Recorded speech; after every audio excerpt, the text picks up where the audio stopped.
like grape soda. Contain anime. Does he eat one on stage? No.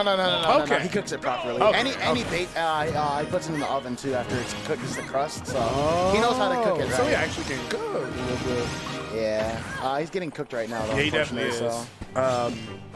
Literally anything from Palutena. Just take yourself to 40%. If there were an option to just add 40%, I would just do it against her, honestly, because it's the same thing. True. Like you're eating that all day. Wow, Luma. Where did that kid go? Luma went back to space. That kid like, oh man. She's like, oh, it's a star down here. Let me put that back real quick. She was like, this isn't right. Now, how do you recover against Palu and Rosa? A big problem in this matchup as well is like just dash attack in general, just like as a good zone breaking option, because like Rosa doesn't have an option, or she has zoning options, but like as soon as Palu just decides to dash attack or back air, like there's not really much that you can do. Well, obviously you saw something there with like jump and air, but like that's a call out. That's not a reaction. Ooh, wow. One game ago. 4 score 3 years ago. Don't miss that. Yeah, I could not play this game. Right now, things pretty even. How's he getting back to the ledge, though, against Luma? Luma's crazy good when it comes to ledge trapping. Don't roll. Please don't roll. There's that move right there. All right. I like what I saw. So, you know when you have your 11 hits, you can leave. Karinole knows about that, too, though, and dropped you pretty early instead of trying to, like, keep the jab pressure going. So, good awareness by both players in that situation. And take 40. No? I'm pretty sure like hitting Luma just made like a lot more sense in general. There you go. Do not pass. Oh, no. Oh, yeah. All right, he's breaking out with Luma. As she should. I mean, that is her main thing. Just trample on that shield is insane sometimes. Yeah, it's so good. And especially against a character like Rosa, because like Luma's, main purpose is like break stuff up, and then like because you can't mess with shield, she doesn't really get a lot of her game plan. A wise man once told me that every time Palutena misses their down tilt for that edge guard, a young child in Africa gets fed a nutritious meal. Good for them. Give me my 50 cents a day. Honestly, like, man. Ooh! Good call out. Okay, well done, Steak. I see you. All right. Okay. That was smart. We definitely see a lot of Yomi coming out of both these players right now. I kind of feel bad because that force mask definitely landed, and it definitely did 8%. 8%. Ooh, back air. Yeah, Palutena's back air is nothing you really want to challenge too often. Like outside of the shield, of course, the hitbox on it is enormous if you haven't seen it. I think I have the picture saved in my phone just to show people and be like, look at this, it's a problem. And it has trample too. Like, I think that's the biggest part about it. It's just like the fact it's uncontestable. Yeah. And it auto cancels. Oh, it's a crazy good move. Both these characters kind of got some crackhead aerials, but that's kind of this game. Crazy aerials the game, mostly. Oh, this is going to be a big punish. Oh, wow. Luna saved him because it's in the hitbox. Yeah, that could have been an enormous punish. Especially dragging him off stage like that. All right. Mindset just came in. Oh, nice. All right, so this is actually the last set of pools, and top 32 is going to be starting off after this match. Either way, back to the match. Shmael is pretty far in the lead. This F throw isn't really going to do too much. It kind of resets an edge guard and gives Karinole some time to get back out Luma. And you know what? With Explosive Flame, I don't think down B would really do anything to it, would it? No. Neutral B, yes, but down B, excuse me, Explosive Flame, I don't think you can really do anything to it. Not down B, side B, excuse me. Trapped to the ledge again, but he's really good at navigating out of the situation outside of like the one big punish he had earlier. That move is insane sometimes, I swear. Yeah, you heard Luma make the noise. Good call. Kind of like sympathy. It was like an empathy cry for help, basically. Stop. Stop. Shmael's gonna take that with the 2-stock. Yeah. I'm actually surprised we didn't see the trainer, but I mean, Palutena, as you said, great option. For really anybody to play. I think she's definitely one of the easier top tiers to pick up and have as a pocket. I think everyone should have a pocket Palu at this point. I mean, just knowing the character, just by playing them, and you can learn, like, okay, like, back air is insane, but maybe I can't just spam it because, like, I'll just get called out at some point and then just eat damage. Or, like, maybe just learning, like, down tilt timings and stuff like that. So you can apply it to your own game as well, so. That's true, yeah. If you don't have fundamentals already innately. But yes, you are right. Year in, cough, cough. Year in. It's been a year. Do you think he'll switch to Ike? Because I don't think he will. No, Ike is actually a really bad matchup for Palu in general. I think that too. So, glad he did. It just It's not like the Rosa was bad. It's kind of just getting outclassed. Like Karinole knows what he needs to do, but it's just like Palu just back airs, and Rosa just doesn't have that answer right now. This could be a really, really volatile stage for both of these characters. I agree. Because of exactly what was about to happen with like up air ladders on these platforms and the low ceiling. Man. Wow, that's insane. Wow. Double nair. Okay, see you. He got the nair and then got traded with the up air, so he got another nair in. Respectable. Shmael's doing a really, really good job of playing around Luma. Like, he's respecting it in certain spaces, and then, like, he'll go in when he needs to, like that. But you definitely don't see him make any, like, rash decisions when he's in between him and Luma. Because he knows, you know? And another downside about this this matchup is just Rosa being so tall, just lets her get shield poked so easily if you're not on your shield game. Rising Nair is probably, like, a huge problem because of her height. I can see it. Tried to dash attack it, but he was a little bit short. Yeah. Oh, good call out on that warp, actually. True. He hadn't gone for any warp cancels the entire previous game, and Karinole knew. That's definitely something that just needs to happen in this matchup in general. It's like, you can play the defensive game as much as you want, but like at some point you're going to have to like make that call out. I think one adaptation we could see from Karinole is that like he's respecting explosive flame, and it's not that you shouldn't, but when you see the spark, you know where it's starting. You have enough time to run through it. Like right there, he opted to parry it, which is an option, but you can just run for it, have her whip it, and you have a lot of time to punish. True. If you're good at snuffing it out, and he's good at snuffing these out so far because they've all been like parried or shielded really outside of being off stage. But either way, Karinole's gonna go with the first stock. Again, both these characters really eat off the stage, so it's just gonna it's not that janky of a counter pick, I guess. True. They both did it. And even though you might think in this sort of deal like, hey, like Zoner's just lost a lot of Ooh, nice. Lost a lot of space just because of the smaller stage that they picked to. Like, it also helps in the fact that like now, because the stage is so much smaller, it just limits so many of your approach options as well.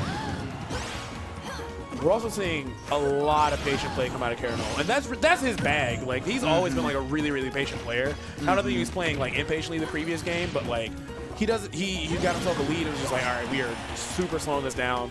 Gonna force her to like dash attack is really good against Luma, but you know you can call it out. Her aerials are really good, but she does have the hitboxes to contest them. So Karinole the lead seems like kind of a scary beast to deal with. And I think he's got like a good read in general right now. Well, he's really trying to do something sneaky with that Luma. That was really good respect because he knew what would happen if he tried to rush him. Yeah, I feel like Shmael was like, I don't know what's going to happen, but I know it's not good. So, respectable. Like, didn't want to make a choice. His Luma play is actually really nice as well. It is. It really good is. spacing.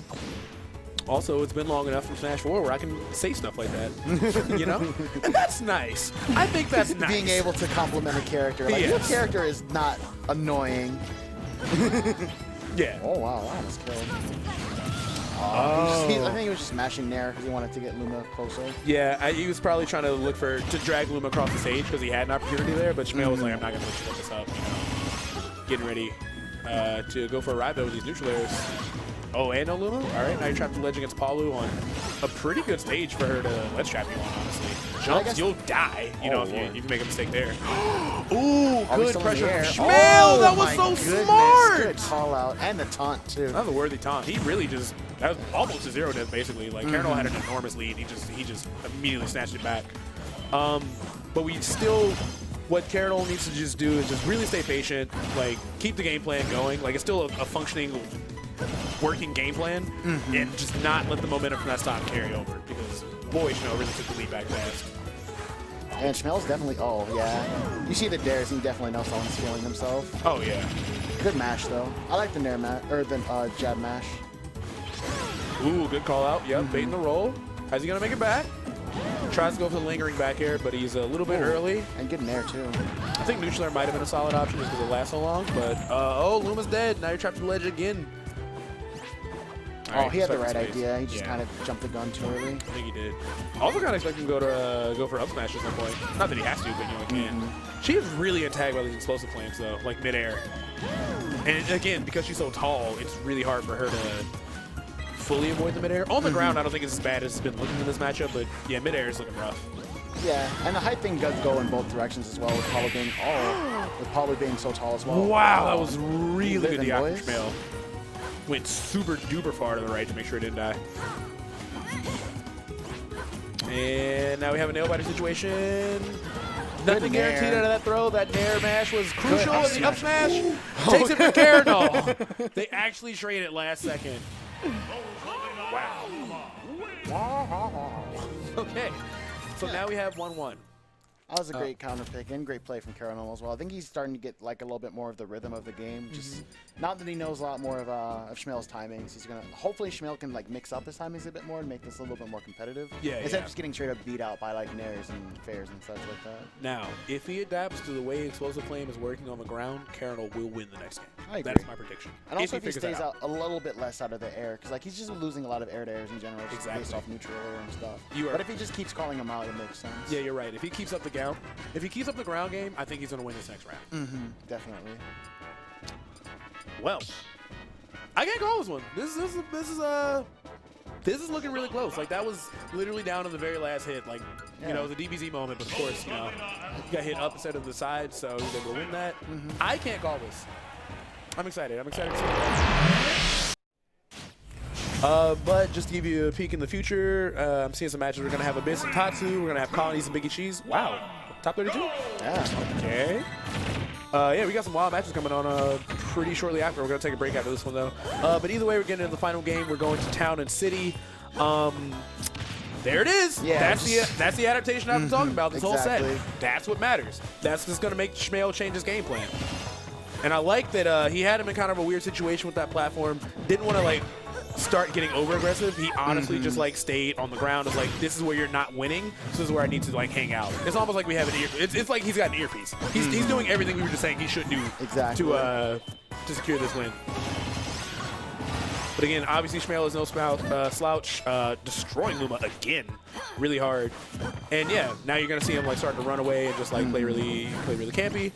But he's doing a really good job. Luma should be back in just a moment, and he's calling out those explosive plays. Really that is what matters.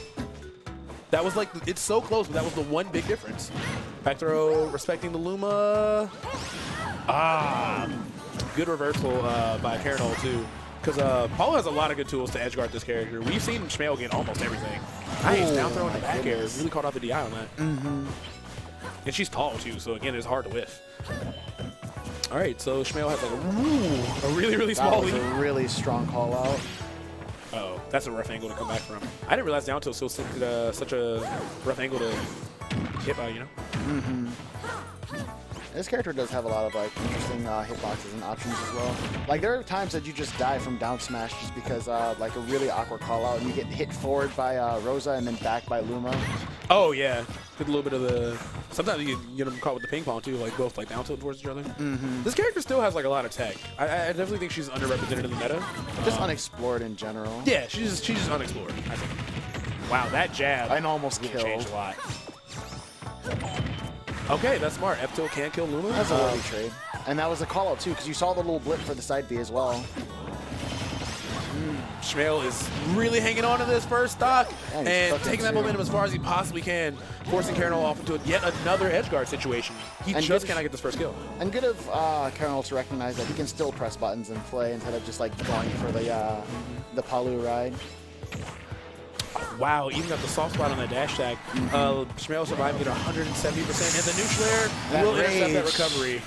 Goodness. Yeah, it's gonna be. It's definitely going to be a lot of work for her to get back to the stage against Palu. That should be a kill. That should kill. Yep. Okay.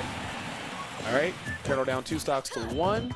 Now we saw this lead earlier when it was on Shmael's side, or when it was on Karinole's side, and Shmael got this insane stock where he just wrecked everything.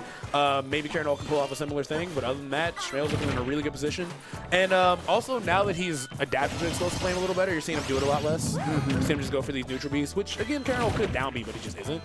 Well, I don't know if down B makes sense, because you just kind of reset neutral at that point. Pretty much, yeah. So he could, it is an option, but he isn't going for it. Nice spacing with his back air. Good call out with the up smash as well. Yeah, he's really got to pick his shots, especially when you're this far down, and without Luma no less. Oh, get up attack. That's definitely going to get called out by Shmael. You got to take out Luma too. Makes sense. Good job, Shmael. Okay, yeah, that was crucial, avoiding those back airs. But still, he's not able to, he's been left trapped for the past 30 seconds straight just about. Shmael almost ending everything with that back air right there. Good jabs as well. Just picking that fast option as soon as you know he can get up close. Yep, starting to zone. There it is. Oh, Calling it my out, though. goodness. Like you said, just got to call out those side Bs. Ooh. That was a sneaky back air. That was a sneaky back air. Okay. All right. Let's see if Karinole can wrap that momentum in a little bit more damage. But other than that, it looks like Shmael is in again, another neutral air. Oh, another reversal. Shmael. Shmael. Shmael. Yo. Okay. Really almost got bodied on that. You saw him starting to respect. Karinole's been recovering back to the ledge with those. Oh, backdoor's going to do it. Yep. She's pretty light, so that's going to take it for Shmael. Yeah, you saw him. We're starting to respect that up air on the way back to the ledge finally. So good adaptation on both players from that set. It was really but well Shmael played. takes a 2-1. Definitely well It played. was very well played. They both, you can tell they both learned a lot. Just as it was flowing. Like even like stock to stock base, you can see them like you can see the wheels turning. Definitely.